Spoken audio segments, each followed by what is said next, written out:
की बात है कि मैं उनके साथ काम कर पाता हूँ। ऐसे विचारवान व्यक्तित्व, ऐसे क्रांतिकारी व्यक्तित्व जिन्होंने शिक्षा की दुनिया में, जो हम बोलते थे, लोगों ने शिक्षा को तो धंधा बना लिया, लोगों ने एजुकेशन को बिजनेस बना दिया, लेकिन फिर शिक्षा को अभियान बना देने वाले, शिक्षा को फिर यज्ञ बना देने वाले, शिक्षा को एक बार फिर उसका खोया हुआ मान सम्मान दिलवाने वाले अपनी शख्सियत को मैं बुला रहा हूँ। लास्ट में नाम आप लेंगे उनका। मजबूर बच्चों का सहारा है और कमजोर बच्चों की है लाठी, जरूरतमंद बच्चों के मसीहा हैं और मंच पर आ रहे हैं आगे एक बार खड़े होकर जोरदार तालियों के साथ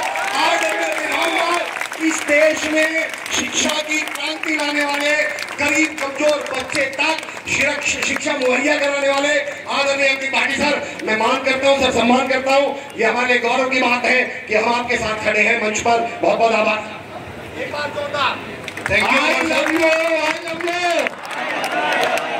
I love you, I love you. MP Patil sir please सभी लोग बैठ जाइए एक बार।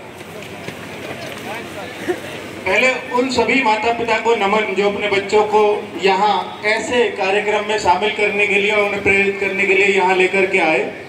और एक जब भी कभी मन में सोच चलती है कि भाई जब भी हमने चीजें शुरू करी तो कभी ऐसा नहीं सोचा था कि एक दिन ऐसा माहौल होगा, और वो भी सिर्फ एक साल के अंदर ट्यूशन में ऐसा माहौल होगा, ये बिल्कुल भी कोई सोच ही नहीं सकता।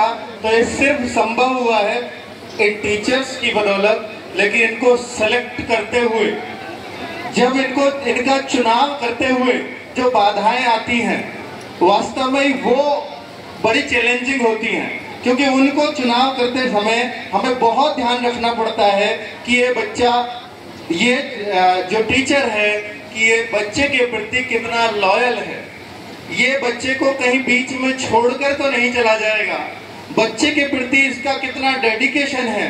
आरडब्ल्यू इन सारे गुणों को जांचता है उस टीचर में, टीचर लेते समय।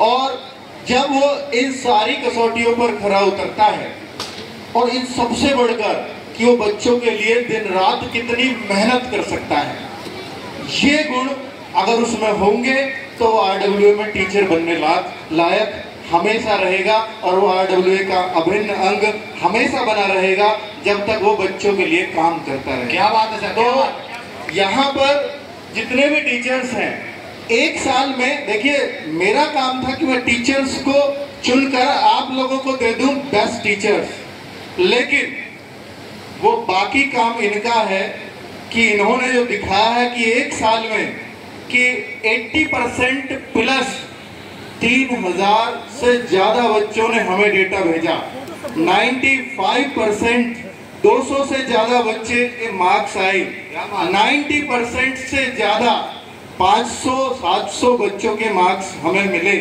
तो ये आप लोगों की और इन लोगों की मेहनत का परिणाम है। आज आप लोगों को तो हम सम्मानित करने के लिए बुलाया ही है हम लोगों ने, लेकिन मैं चाहता हूं कि इन टीचर्स का भी सम्मान हो, और चूंकि आपके मन की ये भावनाएं हैं कि भाई मैं अपने टीचर्स का भी सम्मान करूं, जिस वजह से मैं यहाँ बैठा हूं, इस मंच पे बैठा हूं, इतने मार्क्स के साथ बैठा हूं, तो ये टीचर्स का बहुत कुछ इसमें योगदान रहा होगा, तो इनका सम्मान तो बनता है। तो मैं चाहूंगा अमर सर की मैं इन टीचर्स को एक बार बुलाऊं, और सारे लोग एक बार खड़े होकर आगे आ जाइए।